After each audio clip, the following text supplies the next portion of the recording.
जय हिंद फ्रेंड्स। मैं स्वागत है आपका द वॉरियर यूट्यूब चैनल पे। मैं आशा करता हूँ कि आप सभी लोग स्वस्थ मस्त और व्यस्त होंगे। आइए शुरू करते हैं।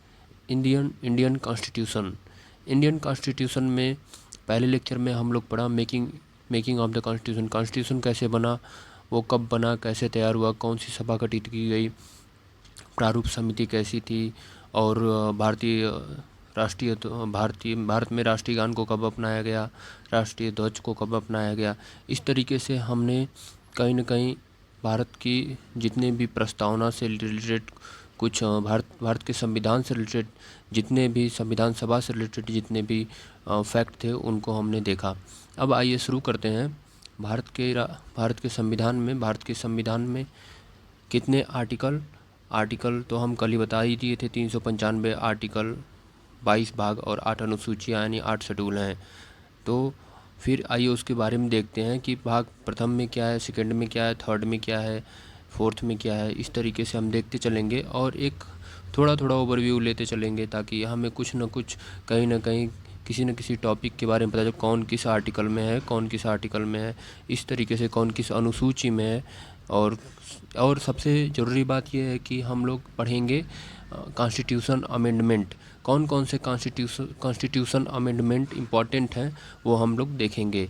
आइए शुरू करते हैं। कॉन्स्टिट्यूशन अमेंडमेंट एक्ट और भारत का संविधान में हम शुरू करते हैं कि पार्ट 1 में क्या है।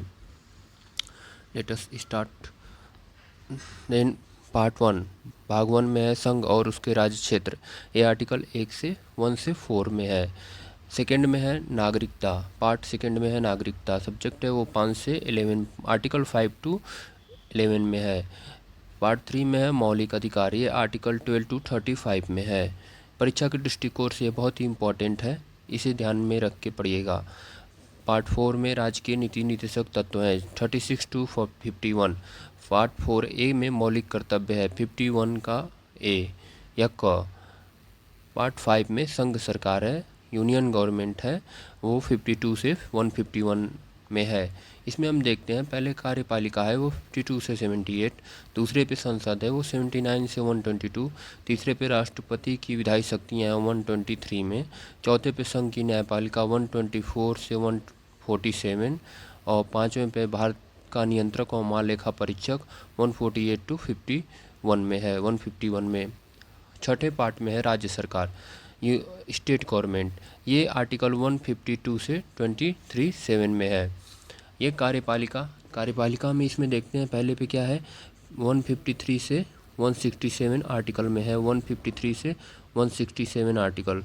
राज्य का विधानमंडल ये 168 टू 212 में है। राज्यपाल की विधायी शक्तियाँ 213 में है, 213 में है। राज्य के उच्च न्यायालय 214 से 232 में, आर्टिकल 214 से 232 में है। अधीनस्थ न्यायालय 233 से 237 में है। और अब आर्टिकल यहाँ 237 तक देखा आप लोगों ने। इनमें हमारा प्रधानमंत्री, राष्ट्रपति और भारत का उच्च न्यायालय और भारत का उच्च न्यायालय, महालेखा परीक्षक, CAG, और हमारा हो जाएगा राज्यपाल। फिर स्टेट गवर्नमेंट में आगे हमारा मुख्यमंत्री और विधानसभा, विधान परिषद, ये सारी चीज़ें इसमें बताई गई हैं, कवर की गई हैं। जो आगे चल के हम लोग पढ़ेंगे तब देखा जाएगा। अभी तो बस ऊपर ओवरव्यू ले रहे हैं कि कौन सा किस आर्टिकल में है, कौन कौन राज्य सरकार किस आर्टिकल में है, प्रधानमंत्री किस आर्टिकल में, ये सब बताया जाएगा। अभी के लिए बस ये देख लीजिए कि कितने पार्ट हैं, पार्ट में ऊपर कितने स्टेट कहाँ है, राज्य कहाँ है, संघ क्षेत्र कहाँ पे हैं, और मौलिक अधिकार कहाँ पे, राज्य के नीति निदेशक तत्व कहाँ पे। क्योंकि डायरेक्ट क्वेश्चन आते हैं कि राज्य के नीति निदेशक तत्व किस पार्ट में है, ऐसे ऑप्शन 4 दे देते हैं। या तो फिर ऐसे आ जाता है मिलान करने के लिए कि सुमेलित कीजिए भाग 4, भाग 3, भाग 2, भाग 1, और ऐसे करके उधर राज्य, मौलिक अधिकार, मौलिक कर्तव्य, राज्य के नीति तत्व, राज्य और उसके संघ राज्य क्षेत्र, और ऑप्शन में 4(1) का 4(2) ऐसे डाल देता है। इस तरीके से आ जाते हैं क्वेश्चन, इसलिए हम लोग डायरेक्ट पहले देखते हैं, उसके बाद फिर पूरा अंदर तक जाएंगे, ऐसी बात नहीं है। चलिए आगे देखते हैं। भाग 8 में संघ राज्य क्षेत्र। संघ राज्य क्षेत्र में 239 से 242 2 तक है। भाग 9 में पंचायतें हैं। पंचायतें ये सबसे इम्पोर्टेंट है, 243 से 243 आड़ा तक है। और भाग 9 के क में है नगर पालिकाएँ। 9 के क में कौन सा है? नगर पालिकाएँ। ये 243 तो से 243 6 तक है। अब भाग 9 के ख में सहकारी समितियाँ हम अभी कॉन्स्टिट्यूशन अमेंडमेंट भी पढ़ेंगे, उसमें देखेंगे कौन सा कहाँ से आया, कैसे आया। 243 जेड एच से 243 जेड टी तक है। भाग 10 देखेंगे, अनुसूचित व जनजातीय क्षेत्र, ये 244 से 244 क तक है। भाग 11 संघ और राज्यों के बीच संबंध, 245 से 263 तक। संघ और राज्यों के बीच संबंध ये वेरी मोस्ट इंपॉर्टेंट हो जाता है। इसमें विधायी संबंध 245 से 255, प्रशासनिक संबंध 256 से 263 तक है। अब वित्त संपत्ति संविदाएवाद ये है भाग 12 में, और आर्टिकल 264 से 300A में, 264 से 300A में है। इसमें क्या होता है? वित्त जो है 264 से 291, ऋण लेना 292 से 293, संपत्ति संविदाएं अधिकार बाध्यतावाद 294 से 300, संपत्ति का अधिकार 300 का ए, संपत्ति के अधिकार को 300 का ए। ये पहले भारत का मूल अधिकार था, इसको बाद में कॉन्स्टिट्यूशन अमेंडमेंट के द्वारा इसे विधिक अधिकार बना दिया गया। ये केवल एक विधिक अधिकार है। अब आ गया भाग 13। भाग 13 में देखते हैं, भाग 13 में हमारा है, भाग 13 में है भारत के राज्य क्षेत्र के भीतर व्यापार, वाणिज्य व समागम, ये 301 से 307 तक है। अब आते हैं आगे, देखते हैं भाग 14। भाग 14 में क्या है हमारा? भाग 14 में है संघ व राज्यों के अधीन सेवाएं। ये सेवाएं 308 से 323, आर्टिकल 308 से 323 तक है। इसमें जो सेवाएं हैं 308 से 314 है। लोक सेवा आयोग 315 से 323 हैं। अब अधिकरण, भाग 14 का अधिकरण है। इसमें क्या है? इसमें जो है कि अधिकरण है। अधिकरण क्या है? 323 क से 323 ख तक, आर्टिकल 323 क से 323 ख तक है। अब निर्वाचन हमारा है 324 से 329 अ तक, ये भाग 15 में है। निर्वाचन 324 से 329 अ तक है। अब क्या है? भाग 16। भाग 16 में है कुछ वर्गों से संबंधित विशेष प्रावधान। कुछ वर्ग जैसे SC ST हो जाएंगे 330 से 342 ए तक। अब भाग 17 में क्या है? भाग 17 में राजभाषा है। राजभाषा में ये 343 से 351 तक है। संघ की भाषा कहाँ से कहाँ तक है?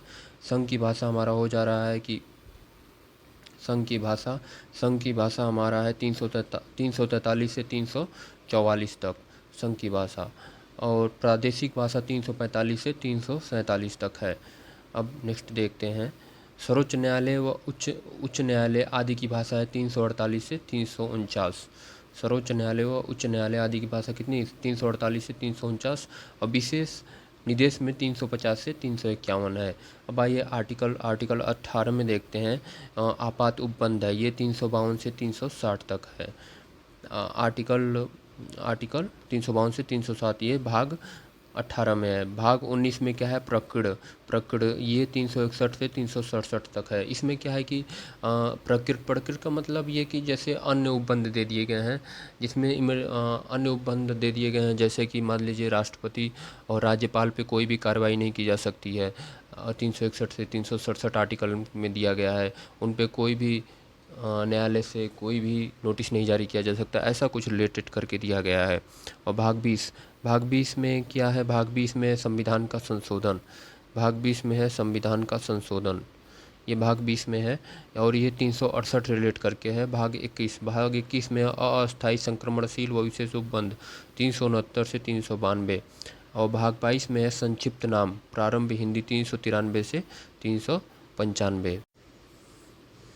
आर्टिकल 361 वही है, राज्य के राज्यपाल और भारत के राष्ट्रपति, इनका संरक्षण दिया गया है, यही है 361 से 367 प्रकृड़। भाग किस में हो? 19 में है।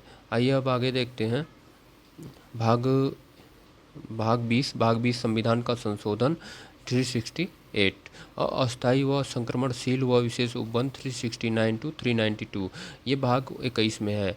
भाग 22 में क्या है? संक्षिप्त नाम प्रारंभ हिंदी में प्राकृतिक पाठ और निरसन, ये 393 to 339(5) में है। आइए अब आगे देखते हैं अनुसूची, शेड्यूल के बारे में भी कुछ ऊपर ऐसे देखेंगे। अभी तो हम शुरू करेंगे, आगे नेक्स्ट लेक्चर में हम डालेंगे कि सारी चीज़ें, सारे टॉपिक्स कवर किया जाएगा, ऐसी बात नहीं है, कुछ छोड़ा नहीं जाएगा आप लोगों के लिए। चलिए अनुसूचियाँ देखते हैं, शेड्यूल देखते हैं। शेड्यूल हमारे 8 थे मूल संविधान में, अब हमारे बढ़ के हो गए हैं 12 हो गए हैं। देखेंगे कैसे कौन संशोधन हुआ, क्या हुआ, कौन आया। चलिए ठीक है, आइए शुरू करते हैं इसको भी। हमारा अनुसूची एक में है राज्य के नाम व उनके न्यायिक क्षेत्र, और संघ राज्य क्षेत्रों के नाम व उनकी सीमाएं। ये आर्टिकल 1 to 4 से संबंध है, अनुसूची 1 में है। अब अनुसूची 2 में क्या है? अनुसूची 2 में है राष्ट्रपति व राज्यों के राज्यपालों के बारे में उपबंध है। 59 का 3 आर्टिकल से संबंधित है। 65 का 3 आर्टिकल संबंधित है।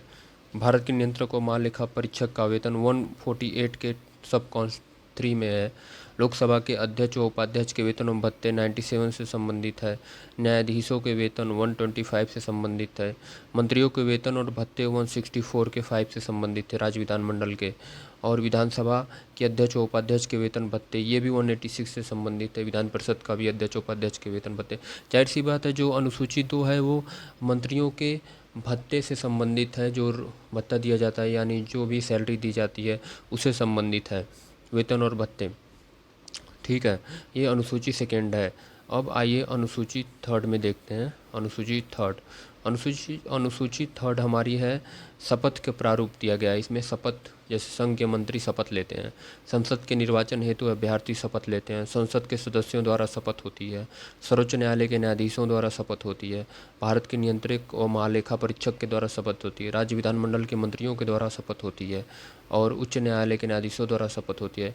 इस तरीके से अनुसूची 3 हमारी शपथ से रिलेटेड है और ये कुछ आर्टिकल उससे संबंधित हैं जो हमने लिख दिए हैं, इसको आप लोग जरूर देखिएगा। जैसे संघ के मंत्री 75 का 4 है, संसद के निर्वाचन हेतु अभ्यर्थी 84A है, संसद के सदस्यों द्वारा शपथ आर्टिकल 99 है और सर्वोच्च न्यायालय के न्यायाधीश 124 के 6 के अंतर्गत लेते हैं। भारत के नियंत्रक व महालेखा परीक्षक 148 के सेकेंड के अंतर्गत लेते हैं। राज्य विधानमंडल के मंत्री 164 के सब आर्टिकल 3 से लेते हैं। उच्च न्यायालय के न्यायाधीशों द्वारा शपथ 188 के द्वारा, उन्हें 219 के द्वारा होती है।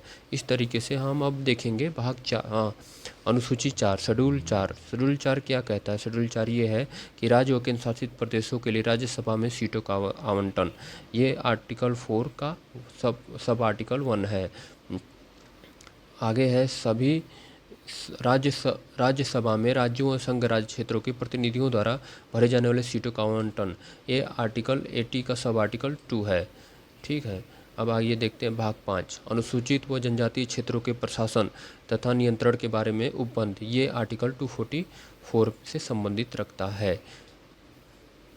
अब भाग 6 में देखेंगे असम, मेघालय, शेड्यूल 6, असम, मेघालय, त्रिपुरा, मिजोरम राज्यों के जनजातीय क्षेत्रों के प्रशासन के बारे में उपबंध, ये आर्टिकल 244 में दिया गया है। कुछ राज्यों को संघ में अनुदान, भारत की संचित निधि पारित है। कुछ राज्यों जैसे विशेष राज्य जैसे असम, मेघालय, त्रिपुरा, मिजोरम, ये भारत की संचित, इनसे जो अनुदान मिलेगा संघ से वो भारत की संचित निधि पर भारित होगा। ये आर्टिकल 275 से रिलेट करता है। आइए अब शेड्यूल 7 देखते हैं। शेड्यूल 7 में क्या है? संघ सूची, राज्य सूची और समवर्ती सूची। संघ सूची में मूल रूप से 97 विषय थे जो कि अब वर्तमान में 98 हैं। राज्य सूची में मूल रूप से 66 विषय थे जो कि वर्तमान में 59 हैं। समवर्ती सूची में मूल रूप से 47 विषय थे और वर्तमान में 52 हैं और ये आर्टिकल 246 से रिलेट करता है। संविधान, अब भाग 8 में संविधान द्वारा मान्यता प्राप्त भाषाएं, मूल रूप से 14 भाषाएं मान्यता प्राप्त थीं, लेकिन 21वें कॉन्स्टिट्यूशन अमेंडमेंट में सिंधी भाषा को जोड़ा गया जो 1967 में हुआ। फिर 71 कॉन्स्टिट्यूशन अमेंडमेंट में 3 भाषाओं को जोड़ा गया जो 1992 में हुआ। कोंकणी आई, मणिपुरी आई और नेपाली आई। अब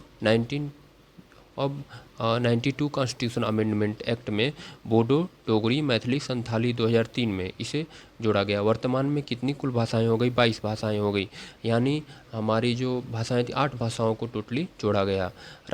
अब नेक्स्ट पढ़ते हैं राजभाषा के संबंध में आयोग और संसद की समिति, आर्टिकल 344 से रिलेट करता है और हिंदी भाषा के विकास के लिए विनिर्देश 351 आर्टिकल देता है। आइए अब आगे बढ़ते हैं।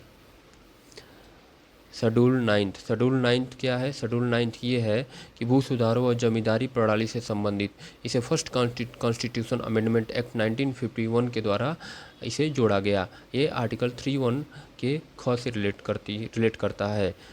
अब भाग 10 में दल बदल के आधार पर संसद व विधानसभा के सदस्यों की निर्भरता। ये संसद में जो निर्भरता होती है वो 102 के सब आर्टिकल 2 के द्वारा और 191 के सब आर्टिकल 2 के द्वारा होती है। रिलेट करता है राज्य विधानमंडल और संसद। ये दल बदल के आधार पर संसद व विधानसभा के सदस्यों की निर्भरता है और ये 52वें कॉन्स्टिट्यूशन अमेंडमेंट 1985 के द्वारा इसे जोड़ा गया। और अनुसूची 11 क्या है? अनुसूची 11 ये कहती है कि पंचायत की शक्तियाँ, प्राधिकार व जिम्मेदारियाँ लेती है। इसमें 29 विषय हैं। ये 73 कॉन्स्टिट्यूशन अमेंडमेंट 1992 के द्वारा जोड़ा गया। पंचायत समिति में सबसे बड़ा योगदान बलवंत राय मेहता कमेटी का है। इसका आर्टिकल 243(6) से रिलेट करता है। अब नगर पालिका से रिलेटेड है अनुसूची 12 नगर पालिका से रिलेट करता है। ये 243(ब) में है। ये 74वें कॉन्स्टिट्यूशन अमेंडमेंट एक्ट के द्वारा 1992 में नगर पालिका को जोड़ा गया। ये भी शक्तियों, प्राधिकार और जिम्मेदारियां लेता है। इस तरीके से हम संविधान के कितने पार्ट हैं, कितने पार्ट में कौन से सब्जेक्ट हैं और उस सब्जेक्ट में सब्जेक्ट कौन कौन से आर्टिकल में है, ये हमने देखा। अब फिर हमने अनुसूची देखी। अनुसूची में भी कौन कौन सी अनुसूचियाँ में कौन कौन से सब्जेक्ट हैं, कौन कौन से आर्टिकल हैं, ये रिलेट करके हमने पढ़ा। अब हम आगे बढ़ते हैं। बहुत ही important, very very important topic है कॉन्स्टिट्यूशन अमेंडमेंट एक्ट। जो हमारा भारत का संविधान है उसमें कुछ संशोधन किए गए और अभी तक कुल संशोधन 105 हो चुके हैं। नहीं, कुल संशोधन तो ज़्यादा हो चुके हैं, लेकिन 105 ऐसे संशोधन हैं जो अधिनियम बन चुके हैं। तो आइए फिर उसे भी हम देखते हैं और आगे बढ़ते हैं।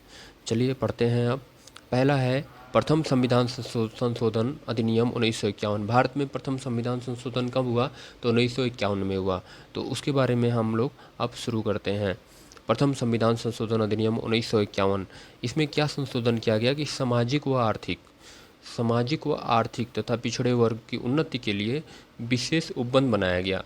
उसमें राज्यों की शक्ति बढ़ा दी गई कि राज्य जो है सामाजिक व आर्थिक तथा पिछड़े वर्ग की उन्नति के लिए कोई भी उपबंध बना सकता है। उसमें राज्य की शक्ति बढ़ा दी गई। फिर सेकेंड कॉन्स्टिट्यूशन अमेंडमेंट प्रथम में क्या किया गया? भूमि सुधार और न्यायिक समीक्षा से जुड़े अन्य कानूनों को 9वीं अनुसूची में स्थान मिल गया। और फिर तीसरा, कानून की रक्षा के लिए संपत्ति अधिग्रहण आदि की व्यवस्था की गई। और विचार अभिव्यक्ति की स्वतंत्रता पर 3 प्रमुख कारणों से प्रतिबंध किया गया। एक तो लोक आदेश के विपरीत जाना, विदेशी राज्यों के साथ दोस्ताना संबंध पे कुछ टीका टिप्पणी करना, ऐसा कुछ किसी अपराध के लिए भड़काना लोगों को। इस तरीके से हमें विचार अभिव्यक्ति के लिए स्वतंत्रता पर 3 प्रमुख कारण से प्रतिबंध लगाया गया। किसके द्वारा? तो प्रथम कॉन्स्टिट्यूशन अमेंडमेंट एक्ट 1951 के द्वारा। आइए दूसरा देखते हैं, 7वां संविधान संशोधन। ये मोस्ट इम्पॉर्टेंट है। ये इसमें क्या किया गया कि केंद्र प्रदेशों में उच्च न्यायालय के न्याय क्षेत्र का विस्तार कर दिया गया। पहले क्या होता था कि उच्च न्यायालय क्षेत्र जो है कि कहीं कहीं रहते थे, लेकिन अब क्या हो गया कि केंद्र शासित प्रदेश को भी उसमें कवर कर लिया गया। और अब तक हाई कोर्ट की संख्या 7वें संविधान संशोधन अधिनियम 1956 में क्या किया गया? केंद्र शासित प्रदेशों में उच्च न्यायालयों के न्याय क्षेत्र का विस्तार कर दिया गया।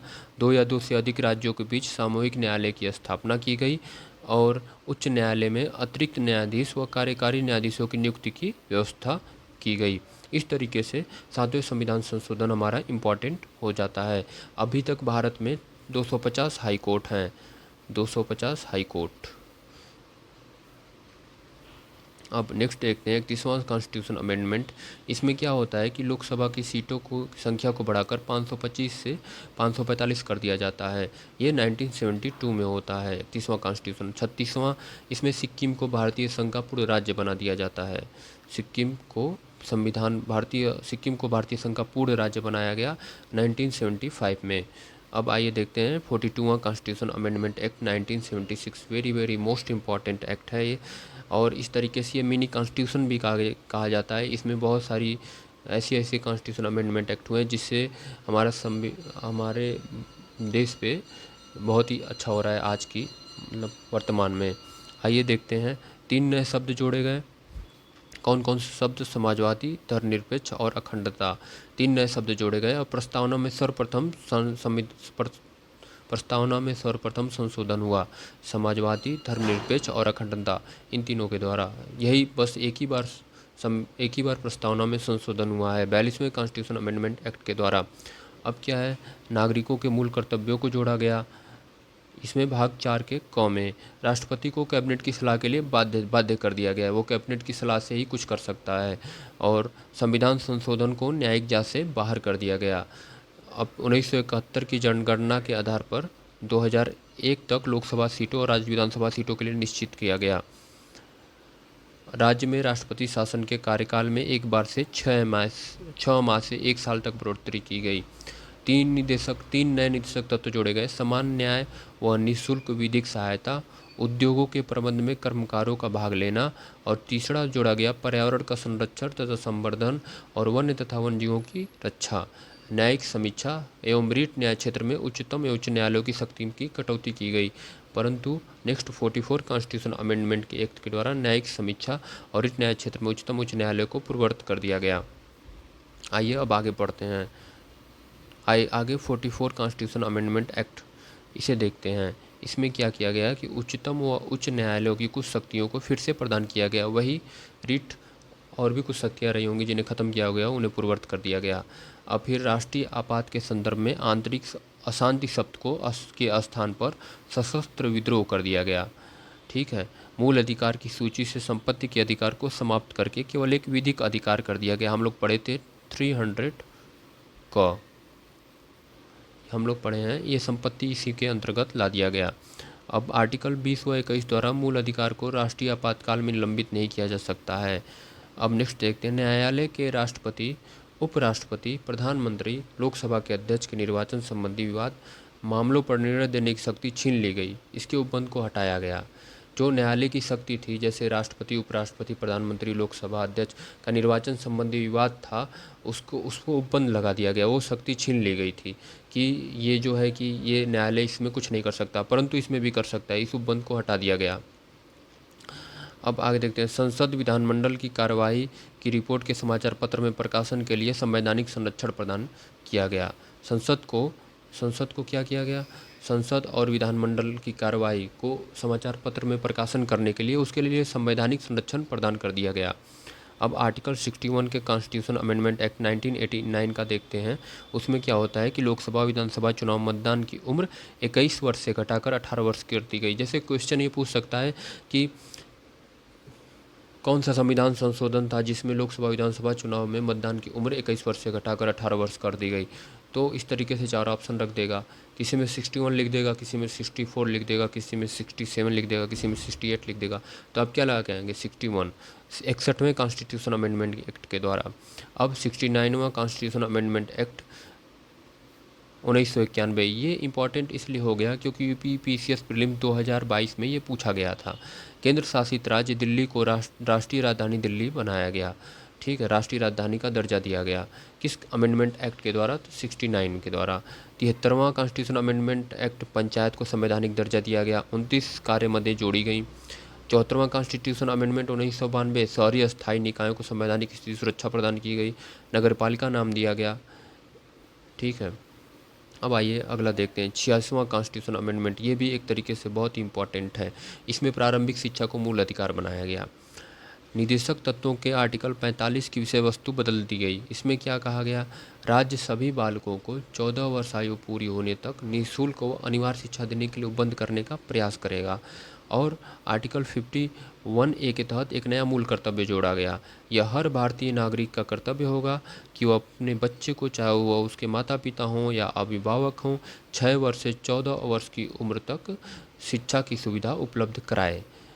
ये एक तरीके से आर्टिकल 51(1) के तहत जोड़ा गया। अब 89 कॉन्स्टिट्यूशन अमेंडमेंट एक्ट 2003, इसमें क्या किया गया?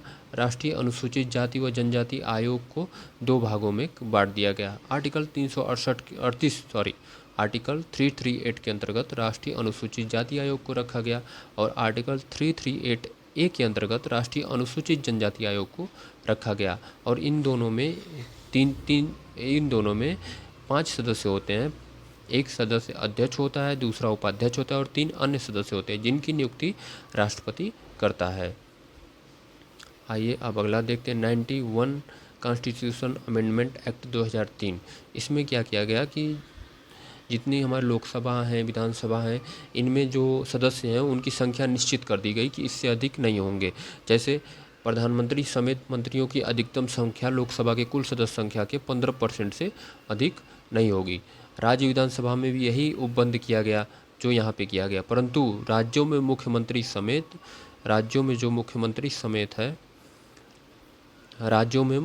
समेत मंत्रियों की न्यूनतम संख्या 12 से कम नहीं होगी।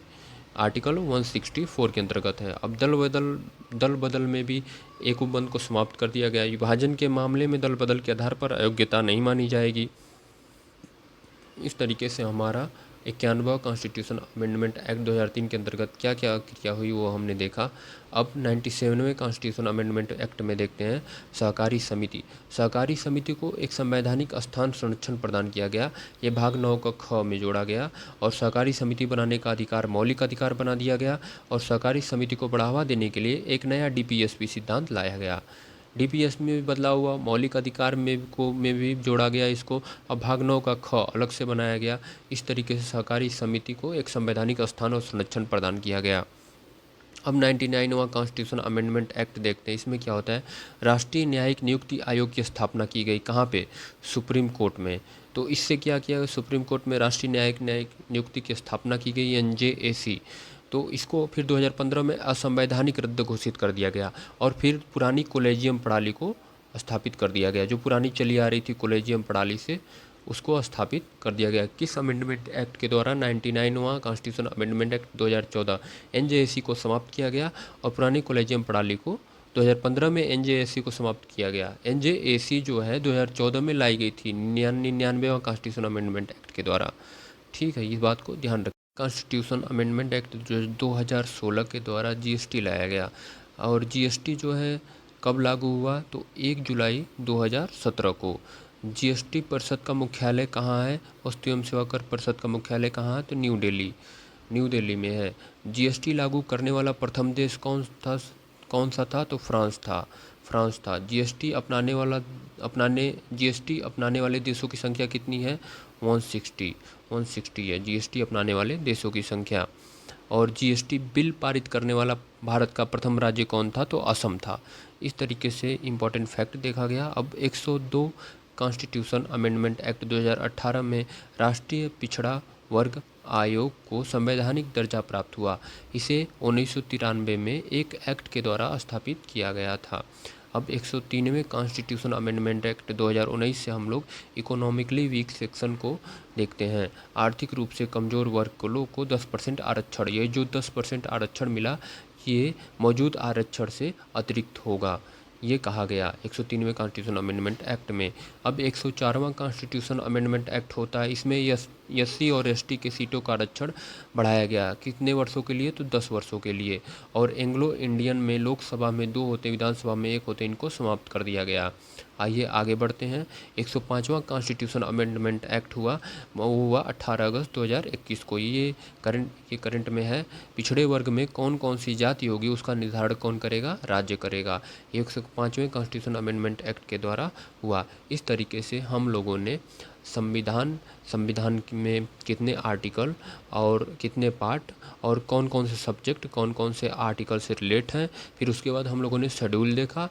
शेड्यूल 8 अनुसूचियाँ और फिर संशोधन हुआ तो 4 और अनुसूचियाँ जोड़ी गई, 12 अनुसूचियाँ हो गई और उसमें हमने देखा कि कौन कौन से सब्जेक्ट कौन कौन से आर्टिकल से रिलेट करते हैं। इस तरीके से हम लोग रिलेट करके चल रहे हैं। अब फिर हम लोगों ने आगे देखा कॉन्स्टिट्यूशन अमेंडमेंट एक्ट कितने कॉन्स्टिट्यूशन अब तक हो चुके हैं, अमेंडमेंट एक्ट बन चुके हैं 105 कॉन्स्टिट्यूशन अमेंडमेंट एक्ट हो चुके हैं। और इस तरीके से हम लोगों ने अभी तो पिछले लेक्चर में हम लोगों ने मेकिंग ऑफ द कॉन्स्टिट्यूशन पढ़ा, जो कब लागू हुआ, कब बनना शुरू हुआ, इसके अध्यक्ष कौन थे, इसके 2 उपाध्यक्ष थे। इस तरीके से हम लोगों ने पढ़ा। अब ये भी इस वीडियो में भी हम लोगों ने बहुत अच्छे से टॉपिक को कवर कर लिया है और फिर से हम लोग आगे बढ़ेंगे नेक्स्ट वीडियो में जो लेक्चर 3 करके आएगा। तब तक के लिए फिर से आते हैं, फिर मिलते हैं कल और एक नेक्स्ट पॉलिटी के लेक्चर के साथ, टॉपिक के साथ चलते हैं। तब तक के लिए धन्यवाद। जय हिंद, जय भारत। स्वस्थ रहिए, मस्त रहिए। जय हिंद दोस्तों।